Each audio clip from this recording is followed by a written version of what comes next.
With a pressing climate agenda and a view to positioning Mauritius as an attractive jurisdiction for sustainable finance, the regulators published the Guide for the Issue of Sustainable Bonds and the Guidelines for the Issue of Corporate and Green Bonds in 2021.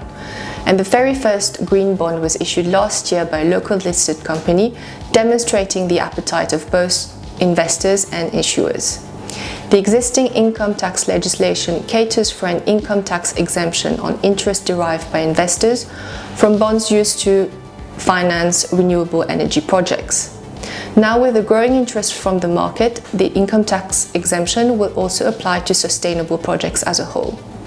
The Companies Act was previously silent on any gender requirements in boardrooms. Since 2020, public companies are required to have at least one woman director on their board. The Finance Act now introduces yet another measure where public listed companies must have a minimum of 25% of women as directors. With initiatives such as the creation of the Board of Good, which focuses on women leadership and empowerment, Mauritius is well on its way to show compliance with international best practices and the DEI agenda. The legislation is focusing on sustainability by increasing the incentives to individuals to give back to society. The Finance Act of 2021 introduced a new provision that entitled individuals making donations through electronic means to a charitable institution to a deduction of the lower of the amount donated and 30,000 rupees. This was increased to 50,000 in the Finance Act of 2022. Now the Finance Act of 2023 follows by introducing a deduction of up to 3 times the amount of the donation made to a charitable organization that is involved in either supporting persons with health issues or disabilities, the protection or rehabilitation of street children, or animal welfare and protection. The legislation is also strengthening its endorsement of electric cars. So individuals purchasing imported electric cars or electric vehicles for the transport of goods are already entitled to claim refund of excise duty for the lower of 10% of the value at importation or 20,000 rupees. This refund was available in respect of vehicles purchased between 1st of July 2022 and the 30th of June 2023. Now this provision has been extended to apply to purchases made for vehicles up to 30th of June 2024. Additionally, this refund was previously available only to individuals. Now this will apply for non-individuals, that is companies and other legal entities as well.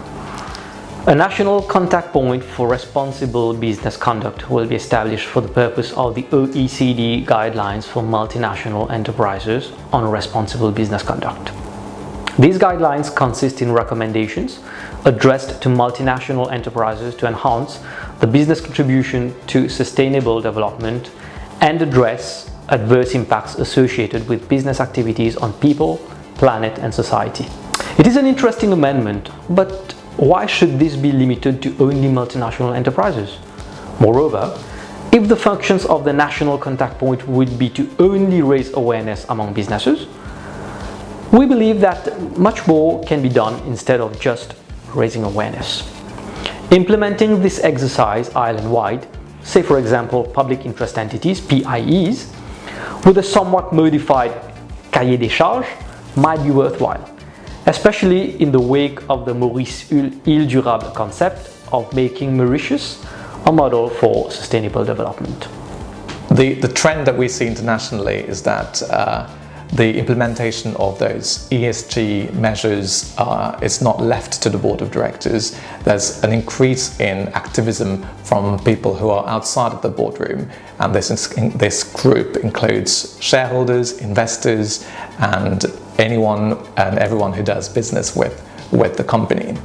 For example, the investors increasingly come up with investment policies that incorporate ESG measures and a requirement for the companies in which they invest to have ESG disclosures and even ESG ratings by recognized agencies. And shareholders have taken a step ahead in terms of incorporating in their constitutive documents certain ESG objectives and criteria that need to be adhered to by the management and the board of directors, and a mechanism to make them accountable as well as regards the implementation and monitoring of those measures. We also have seen, even in Mauritius, certain businesses that would choose to only do business with certain suppliers if they meet certain criteria, and if they make certain, if they give some warranties and representations in their contracts that they are not involved in corruption, they are not involved in human trafficking, and the list can go on to include whatever ESG objective or measure that the business values. The question is, how high is the implementation of the measures that the government has announced in the list of ESG measures and priorities that businesses are already considering? And that will of course depend from firm to firm, from organisation to organisation, but we haven't currently seen a certain wave, a certain trend among businesses locally to implement specific measures that have been incentivized by the government, and we're yet to see where this goes.